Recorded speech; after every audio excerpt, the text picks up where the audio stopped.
Assalamualaikum warahmatullahi wabarakatuh. Perkenalkan, nama saya Rizky Sri Lestari dari PPG Prajabatan IPA. Di sini saya akan menjelaskan mengenai modifikasi modul ajar yang telah saya buat guna memenuhi tugas UTS pemahaman tentang peserta didik dan pembelajaran IPA. Selamat menonton. Berikut adalah hasil modifikasi modul ajar yang telah saya lakukan. Hal pertama yang saya modifikasi yaitu pada tujuan pembelajaran. Yang semula belum menggunakan model tujuan pembelajaran ABCD, sekarang sudah saya modifikasi menggunakan model tujuan pembelajaran ABCD. Kemudian kita masuk ke bukti modifikasinya. Di sini disediakan dua gambar. Gambar yang pertama itu adalah gambar modul ajar yang sebelum dimodifikasi. Nah, gambar di bawahnya itu adalah gambar modul ajar yang sesudah dimodifikasi. Saya bacakan tujuan pembelajarannya, salah satu saja. Tujuan pembelajaran yang pertama yaitu peserta didik mampu menganalisis konsep listrik statis dengan diberikan praktikum listrik statis sederhana serta beberapa sumber materi dari internet selama 3 kali pertemuan atau 8 jam pelajaran dikali 40 menit. Untuk modifikasi modul yang kedua, pada kegiatan pembelajaran sudah saya perjelas untuk sintak model pembelajarannya agar tahap demi tahapannya dapat berjalan sesuai dengan model pembelajaran yang ada, serta dapat memudahkan dalam menjalankan kegiatan pembelajarannya.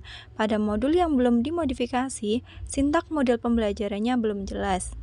Bukti modifikasinya, pada gambar yang pertama tidak dijelaskan sintak pembelajarannya, dan pada gambar yang kedua sudah dijelaskan untuk sintak pembelajarannya, yaitu kalimat yang bertulis tebal. Yang pertama ada orientasi siswa pada masalah, mengorganisasi siswa untuk belajar dan membimbing penyelidikan kelompok, mengembangkan dan menyajikan hasil, menganalisis dan mengevaluasi proses pemecahan masalah. Nah, sintak pembelajaran itu adalah sintak pembelajaran dari model problem based learning.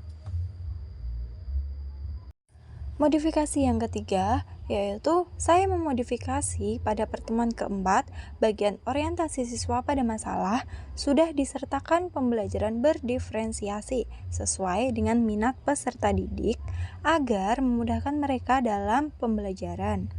Bukti modifikasinya, pada gambar yang pertama, kegiatan inti, guru menunjukkan peristiwa banyak debu yang menempel pada kaca tabung TV, kemudian menanyakan bagaimana debu dapat menempel di kaca TV.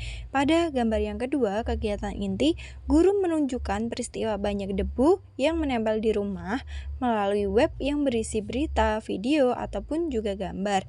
Nah, dengan beberapa pilihan tersebut, nantinya siswa diminta untuk memilih salah satu mana yang siswa minati agar nantinya siswa itu dapat mudah untuk memahami materi pelajaran. Modifikasi yang keempat, saya memodifikasi pada bagian pemahaman bermakna. Pada modul yang belum dimodifikasi, belum terdapat bagian pemahaman bermakna. Kemudian, setelah dimodifikasi, saya tambahkan bagian pemahaman bermakna.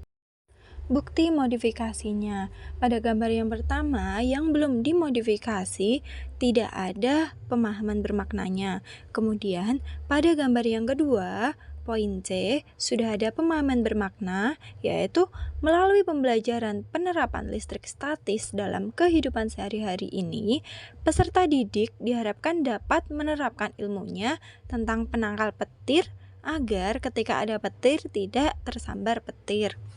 Modifikasi yang kelima, pada modul yang telah dimodifikasi, ditambahkan bagian mengenai rincian asesmen yang akan digunakan pada saat proses pembelajaran. Karena pada modul ajar yang belum dimodifikasi, tidak dicantumkan rincian asesmennya. Bukti modifikasinya, pada gambar yang pertama belum dijelaskan mengenai asesmen apa yang akan digunakan, dan pada gambar yang kedua sudah dijelaskan mengenai asesmen apa yang akan digunakan. Nah, asesmen di sini ada 4. Yang pertama ada asesmen awal non-kognitif berupa lembar diagnostik. Yang kedua ada asesmen awal kognitif berupa pretest. Yang ketiga ada asesmen formatif berupa LKPD. Dan yang terakhir ada asesmen sumatif, yaitu berupa ulangan harian. Modifikasi yang keenam, Modul ajar yang sudah direvisi disertakan dengan menyelipkan pembelajaran tangga budaya kepada peserta didik. Hal tersebut tertuang pada kegiatan pada saat peserta didik memberikan salam kepada gurunya.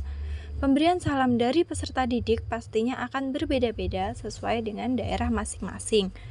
Modul ajar yang belum dimodifikasi yang menyapa adalah gurunya, sedangkan modul yang telah dimodifikasi peserta didik yang memberikan salam kepada guru. Bukti modifikasinya. Pada gambar yang pertama, di sini tertulis menyapa siswa. Jadi, gurulah yang memberikan salam dan menyapa siswa. Kemudian, pada gambar yang kedua, sesudah dimodifikasi, ada tulisan peserta didik memberikan salam kepada guru. Terima kasih telah menonton video dari saya. Kurang dan lebihnya saya mohon maaf. Saya akhiri. Assalamualaikum warahmatullahi wabarakatuh.